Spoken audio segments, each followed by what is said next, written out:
David Fiorazo is an author, ordained pastor, a media contributor, and a podcaster. He's been involved in broadcasting for over 30 years and in Christian ministry for over 25 years. David hosts a brand new podcast called Worldview Matters from Freedom Project Media and Harbinger's Daily, and he joins me today to talk about what's happening in the news, particularly as it relates to the nation of Israel, and we're going to hit on some of the headlines. It's going to be a great show, you guys. Stick around. I think you're going to be encouraged.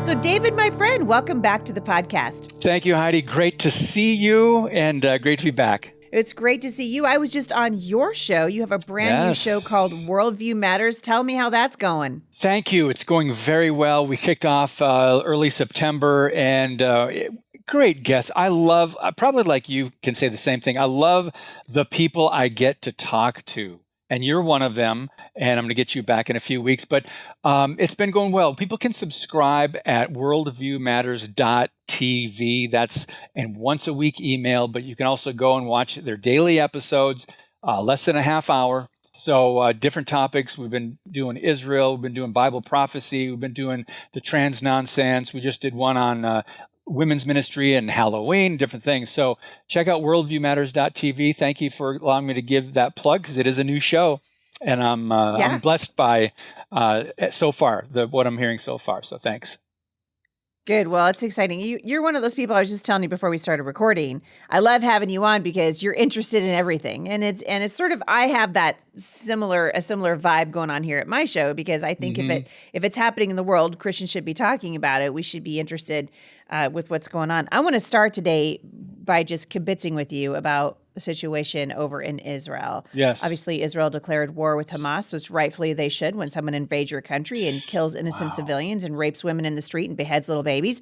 A war. I mean, they've started a war. But what's shocking to me, and this is where I'm sort of interested in your opinion and what you have to say, what's shocking to me is the posture of the United States and who, first of all, it took us too long to respond. And then when we did respond, sleepy Joe Biden, who can't string two coherent sentences together, struggling to say the position we take. Now, this morning in the news, I see that they're saying we need to be on guard against Islamophobia. So now we're going to move from Israel's been invaded, women and children been killed, innocent civilians. I mean, these paragliders dropped into a party in the middle of southern Israel and just started slaughtering people. Yeah. Now the narrative of the United States is moving to moral equivalence and Islamophobia. What say you?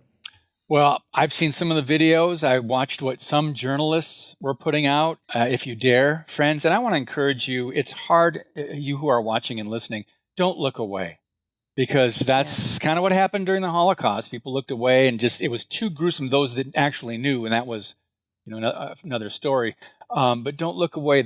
This is evil that we haven't seen before. They went into homes slaughtering families. They ripped babies out of pregnant women, and it's horrific. So what do I say? Yep. Well, we are under judgment to some degree in America. Most of us would probably understand that and agree with that since the Obama administration. And then we had a little break during the Trump administration. Trump is not an angel.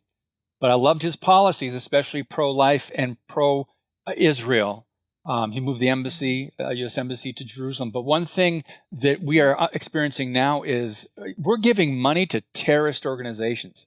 We're giving money to Iran. We're giving taxpayer money. This is just one of the things that there's no accountability. The people feel powerless. And we're electing, well, not we, you and I, Christians and conservatives. But so this is going on. Well, Christians and conservatives aren't voting. I mean, you could do an entire podcast on that. The number of churches that will talk about our elections, the number of churches that will even talk about what's happening in Israel from the pulpit. It's astonishing, the condition of the church in the United States. Yeah, we just had a guest on my show, Worldview Matters, talking about Islam, the Muslim Brotherhood, and Hamas, and got a couple comments. One of the comments was our pastor didn't even address what happened in Israel on October 7. The university system, obviously, it's corrupted. There's pro-Palestinian marches. We've seen it on American streets. So Heidi, these aren't people that are all in for evil. These are people that have been brainwashed. These are people that have believed the leftist talking points on progressivism and Palestinians, and they have no idea. But let's go back to Genesis 12:3. God will bless those who bless Israel. Yep. And he will curse those who curse Israel. And the administrations, Obama, 2 terms, Biden, at least 1 term here, they are not supporting Israel. Trump supported Israel. We can't last a whole lot longer, riding those coattails, because that time is gone. Now we have a different administration that is not supporting Israel. So we've got to be careful, friends. Before I go on, Heidi, I want to read a scripture from Isaiah that has been on my heart. And just to remember, people, we've got to remember God's sovereign over all this. Israel is not a Christian nation. They're a secular nation, but they are his chosen people. But Isaiah 46:9-10 says, remember the former things long past, for I am God and there is no other. I am God and there is no one like me. Verse 10, declaring the end from the beginning, and from ancient times things which have not been done, saying, my plan will be established, and I will accomplish all my good pleasure. That's Isaiah 46:9-10. God's going to accomplish his will. It's going to be worked out. Yep. We don't like what's happening now, but let's just look at our own country. We've got a lot of problems in our own country, in the demonic movements and agendas that they've been progressing to an extent. They've had some success in part, Heidi, because the church has been silent. We're not talking just about Israel. The church has been silent on a lot of things. And for example, the LGBTQ ideology, it's just really sad. And Bible prophecy, churches aren't teaching Bible prophecy. And we can go on and on that. But we've got a lot of problems. We've got battles on a lot of fronts right now. And Christians, don't be discouraged. Don't look away. I think of Romans 12:21. Do not be overcome by evil, but overcome evil with good. We've got to be fighting.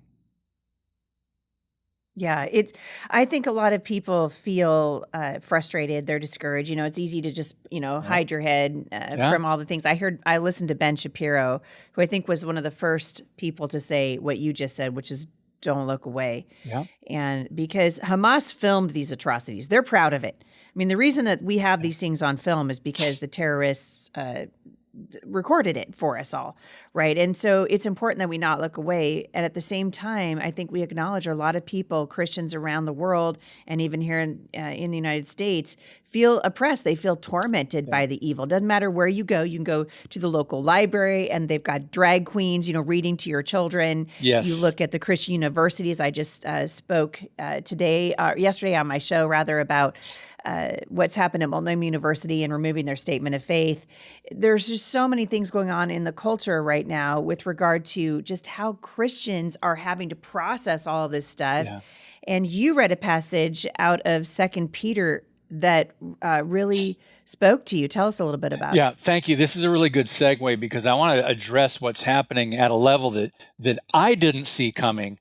We knew the T was all the way in the LGBTQ for decades and decades, and now it's being rolled out full force, and it is demonic. But let's go back to 2 Peter 2, and let's talk about how Lot, who the Bible considers him righteous, wasn't perfect, but he was considered righteous. Peter said, and by the way, Peter, in this context, it's about judgment. It's warning about God's judgment. It talked about what happened before, talked about what happened and now what's coming. But he said, if God condemned the cities of Sodom and Gomorrah, real actual cities, part of the cities of the plain over there were several cities in that area. That whole vicinity was wiped out, not just the 2 cities. But he said, if he condemned the cities of Sodom and Gomorrah to destruction by reducing them to ashes, having made them an example to those who would live ungodly lives thereafter, and if he rescued righteous Lot, oppressed by the sensual conduct of unprincipled men, for what he saw and heard, that righteous man, while living among them, felt his righteous soul tormented day after day by their lawless deeds. Then the Lord knows how to rescue the godly from temptation. But I want to stop right there. And it also says, and to keep the unrighteous under punishment until the day of judgment. But we feel oppressed at times by what's going on, and I feel tormented. There's another translation there, another meaning of that word is almost like tortured. Our soul, our minds, our will, our emotions, looking what's happening. It's exhausting. The evil is nonstop. It is relentless. The enemy will not stop. We've got to recognize first and foremost, this is a spiritual battle. Forces of darkness, principalities and powers, they are at work. And they know their time is short. And the Bible teaches that. Satan knows his days are numbered. We're getting close to the end. We are in the last days. But let's talk about how oppressed we feel. I want to just share one example. This guy, his name is Dr. Curtis Crane. I heard about him through Chris Rufo, Manhattan Institute. Chris Rufo was writing about this guy, City Journal as well. And there's a doctor, he's in Austin and San Francisco, has two separate clinics where they do a lot of transgender manipulation, cosmetic surgeries, and I call them experimental surgeries. But this was in an article I wrote, Heidi, that started off by saying the American Medical Association now wants to suggest that taxpayers fund uterus transplants. Wait a minute. That sounds crazy, right? Because it's a very high-risk procedure. It can cost up to $300,000. It can take a year and a half, surgeries, follow-ups, and a lot of money. The love of money is the root of all kinds of evil, and the medical profession is not immune from this temptation. Well, we saw that in the Rona, didn't we? Oh, we sure did. Yes, we sure did. So let's get back to what this guy's doing now. First of all, there are women that some of them are born without a womb or without a uterus. So the medical community, how can I help? Well, we have the technology now to do this. There have only been about 100, I think, in America. The first uterus transplant was 2014 in Sweden, I believe. But so, okay, you can do that. It's high risk, but yet a baby was born last year, or in May of this year, after the first uterus transplant in America at the University of Alabama. So she had a baby, and this is miraculous, this is remarkable, but the question I ask is ethical. Should we do it? Just because we can do something, should we do it? So now they're taking it to the next level and saying, what about transgenders? What about, and this is to you and I, it's a man who wants to see if he can get pregnant and have a baby. That's what it is. But so they're saying, let's do uterus transplants for transgenders now. This is so twisted. Now we bring in Dr. Curtis Crane, who's been doing these non-binary surgeries. Now let me just read a little bit, because I wrote about it a couple months ago. You can find it on my website or at Harbinger's Daily. But and he's got a 2-year waiting list from what I understand. So business is booming there. So he's been doing a procedure called non-binary genital surgery since 2015. He's got 5 doctors, more than 1,000 of these experimental operations a year, and he specializes in what's called vaginoplasty, which involves castration and nullification, and then creating an artificial vagina for male to female patients. He also does phalloplasty, which is creating and installing an artificial male organ, and that's for female to male patients. Now, this is where it gets so twisted, and I didn't see this next step coming. And you guys know when we're talking about being oppressed or feeling tormented about this. Crane designs and performs another surgery. It's called non-binary, which he fashions together both male and female organs or genitalia for one person. So one person has both male and female, and I read the reasoning. His reasoning was, if gender is non-binary, what's to say someone could... What does it matter? Exactly. So I'll go back to Genesis. My new book coming out, God willing, in December, The Assault on the Image of God, Imago Dei, the truth of creation, that we were created in his image. And so there's tearing apart God's existence, the divine order, male, female, marriage, family, societal order. They're tearing that apart. Family, we're being attacked. And of course the Christians are. But so this guy, he's just making money, and he's just saying, hey, if someone wants to keep their organ and they think they're the other gender, they just want to have the other one put on. That's what he's doing to some people.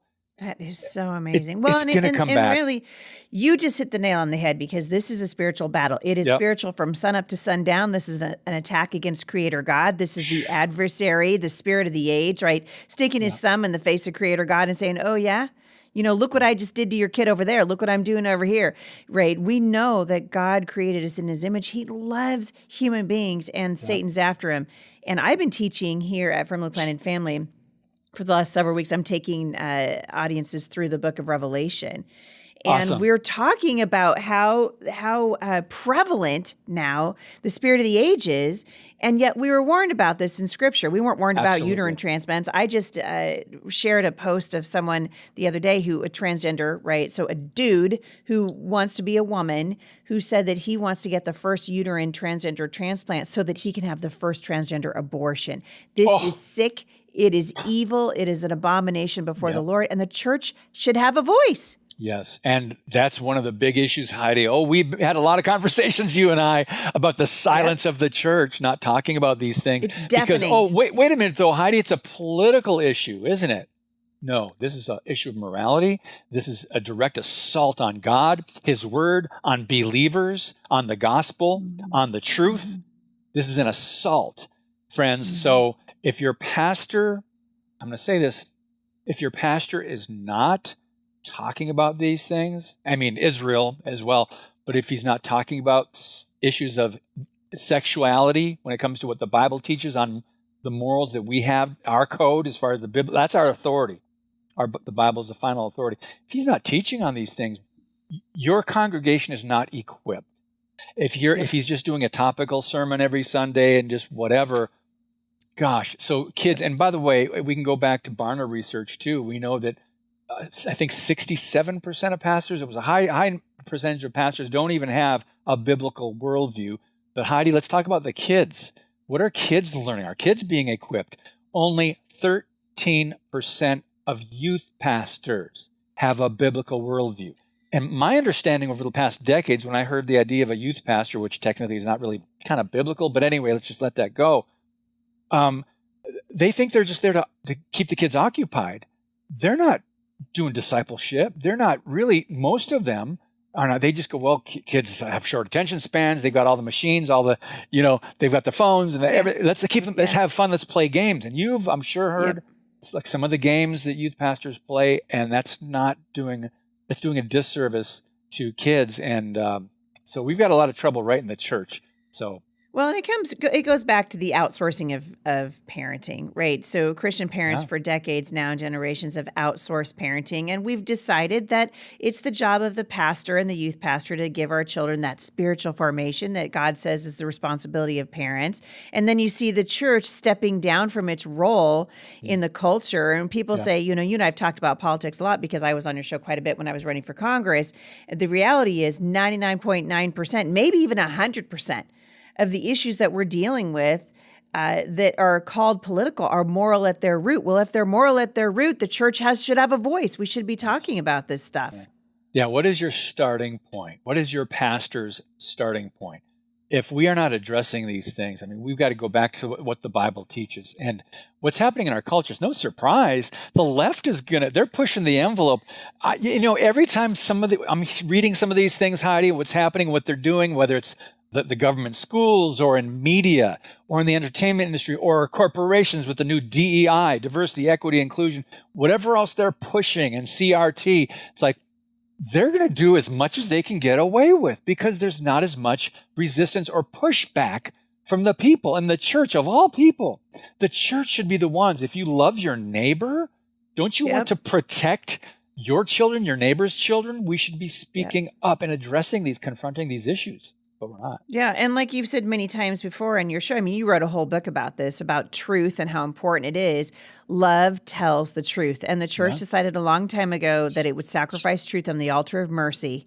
And so we look at a situation and we go, oh, well, we don't want to tell that. We don't want to call that person out for his sin because after all, he identifies that way, or homosexuality. You got to just love people where they're at. Well, Jesus did that, right? He loves you where you're at. But the way he loves you is he says, hey, go and sin no more. Right.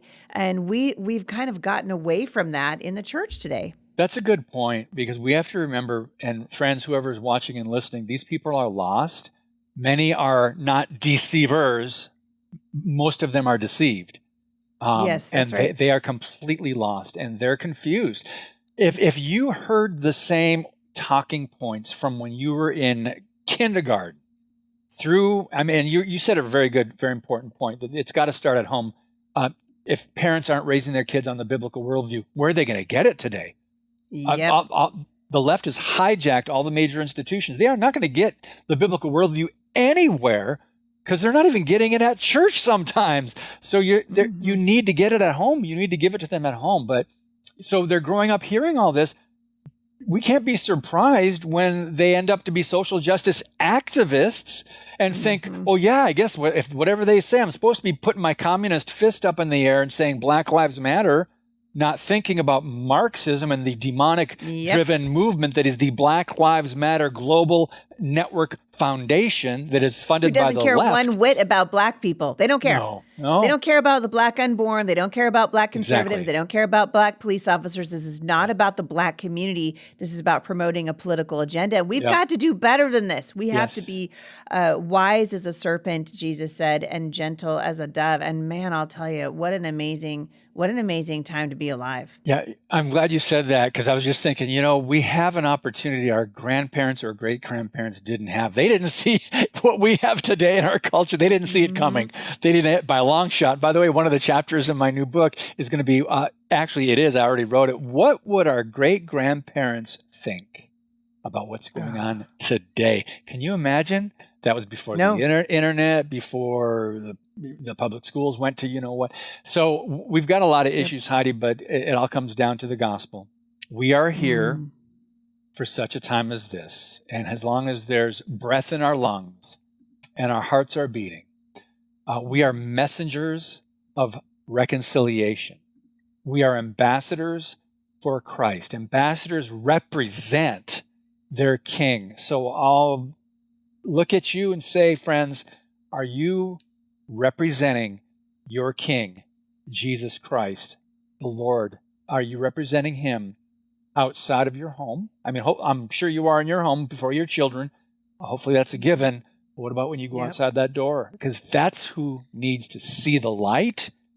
And it just takes a little bit of light in this dark, corrupt, and perverse culture and generation. You have a lot of people on your show, and you've been doing, broadcasting for a very long time. And I'm curious to know, this wasn't in our notes today, but as I'm looking at, at Revelation chapter 7, and of course, talking about what it's going to be like in heaven. I mean, heaven is a constant worship service, right? Blessing and glory and wisdom, thanksgiving and honor and power and might to be to God forever and ever.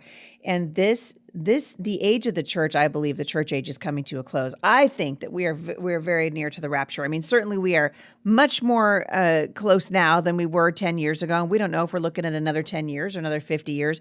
But the point is, the Lord is going to return for a church that is chaste and pure and following after him. And boy, if we're not struggling to do that right now. But so fascinating to me to think about all the people that you have talked to, and most of the Christians that I know, at least the ones who are in the Word and are sensitive to the Spirit, they sense that something is up. Oh, yeah, we're close. Are you getting that too? Yeah. Oh, my goodness. I got, even before the horrific tragedy and the attacks by Hamas on Israel on October 7th, even before that, even BC, Heidi, before COVID, I was thinking the last maybe 5 or 10 years, I've noticed, but now, oh my goodness. And then now we've got AI, we've got all this stuff, the World Economic Forum we have an and the open globalists. southern border. Who was it? I can't remember. It might have been the Washington Post. So even the liberal newspapers now are starting to be like, oh, this doesn't look very good, right? Published a picture of probably 5,000, and they look to be armed men. These are not women and children. These are not your tired, huddled masses. These are grown men. Yes. Many of them look to be 17, 18, 19, I'm sorry, fighting age. Yeah. And we have let them into our country by the millions. It's just a matter of time. Is it just me or is something up? Well, the FBI, one of the agencies is warning that there are potential terror cells already You here in the, no surprise. Yeah, we need the FBI to tell us that, because the FBI is such a stellar organization and we believe everything they tell us, right? Ooh, dripping, Heidi, like, dripping well, with sarcasm. Hey, real quick, you brought up Revelation 7, and I've got to go back to it and just read verse 9 when it says, after these things I looked, and behold, a great multitude which no one could count. Listen to this. From every nation and all the tribes. How many? All the tribes, peoples, and languages, all standing before the throne, before the Lamb, and then clothed and crying out, salvation belongs to our God who sits on the throne and unto the Lamb. That is powerful. Because that's saying, Jesus, our Lord, transcends race, language, borders, nations. And so I just thought that I just really wanted to point that out. You brought up it's beautiful. Revelation. And it's beautiful also because that passage is talking specifically, this great multitude are people who come to Christ during the tribulation. So these are people who he's saying have been martyred for their faith. This comes right after the sixth seal is broken. The cry of the martyrs goes up and they say to the Lord, how much longer are you going to wait before you come back? And so you're talking about people who have been martyred for their faith, who stand before the throne, because right before that passage, right, we're hearing about what's going on the earth. And this great multitude that ends up standing before the Lord, and immediately they're in the presence of the Lord, clothed in white.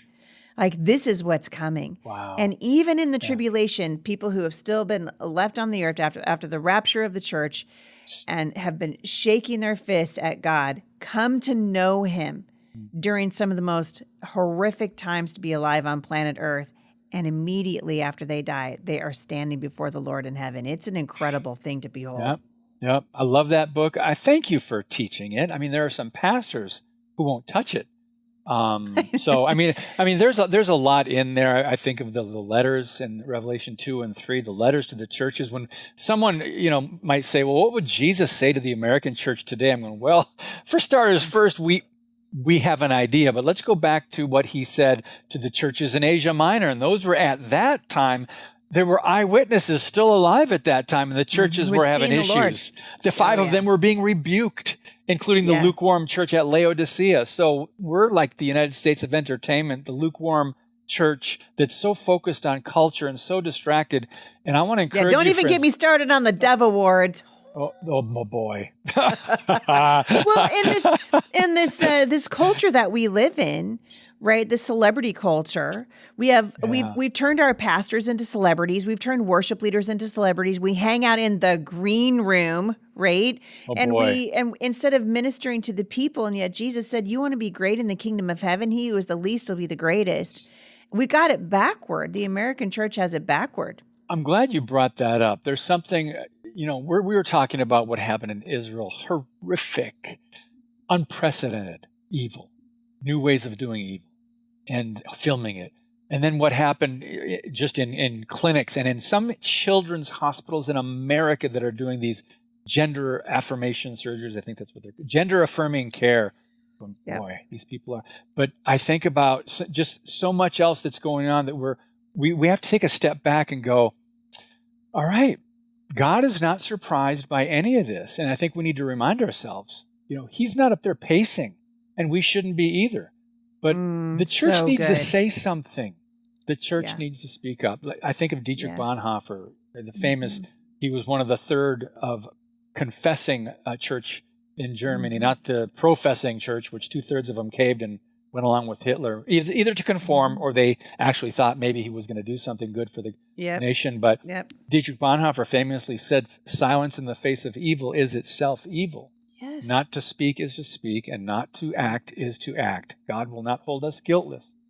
And so I don't want to condemn or judge people here, but I know I could do a better job when I'm out in public, maybe just looking at the gas station or somewhere, the grocery store, handing out a Bible tract, or just sharing people the love of Christ, because they're hopeless. They see what's going on. We're seeing what's going on. They see what's going on. They don't have the Bible to make sense of any of it. They can't make sense of this. They're just going, wow, this I don't understand how left is right, right is left, up is down, good is being called evil, evil is being called good. They don't have the biblical perspective that we do. we can look through that lens and go, yeah, we see what's happening. We understand. So we're discerning, but people need to hear, really Boy. tell it. Maybe they'll ask you for more. Maybe they'll ask you why, the hope that we have. Why can we still believe when everything's going, to where? Yeah, How can we still believe? That's exactly right. We know that our hope isn't here. Our hope is in heaven. And I'm so thankful for your voice. Tell us one more time, David, about your podcast. And then Yes. I'm going to see if I can get you to come back for happy hour for a couple of minutes. Okay. Worldviewmatters.tv, or you can download the Freedom Project app. It started as an online classical Christian school and academy, but now they branched out into the media wing. I've been working a little part-time for about 8 years, but we just started Worldview Matters. So Freedom Project is who puts it on. They do a great job. I'm thankful with the quality, with what they've been doing. So worldviewmatters.tv. I love it. David Fiorazo, you are a voice that a lot of people listen to and trust. I'm thankful for the steady leadership, the reminder that Christ is on his throne, and we are here for such a time as this. Come back and join me again. I'd love to have you. All right. God bless you. Thanks, Heidi. For those of you who are subscribed to the Heidi St. John podcast, many of you know the story of what's happening right now with David's wife post-COVID, and we're going to talk about that. I'm going to get a little bit of update from him. So if you're subscribed to the show, stick around for happy hour. Everybody else, thank you guys so much for listening. If you want to subscribe, you can do that by going to Spotify. Just click the subscribe button. It's a great way to support this podcast and help keep us on the air 5 days a week. We love you guys. We'll see you right back here again tomorrow at the intersection of faith and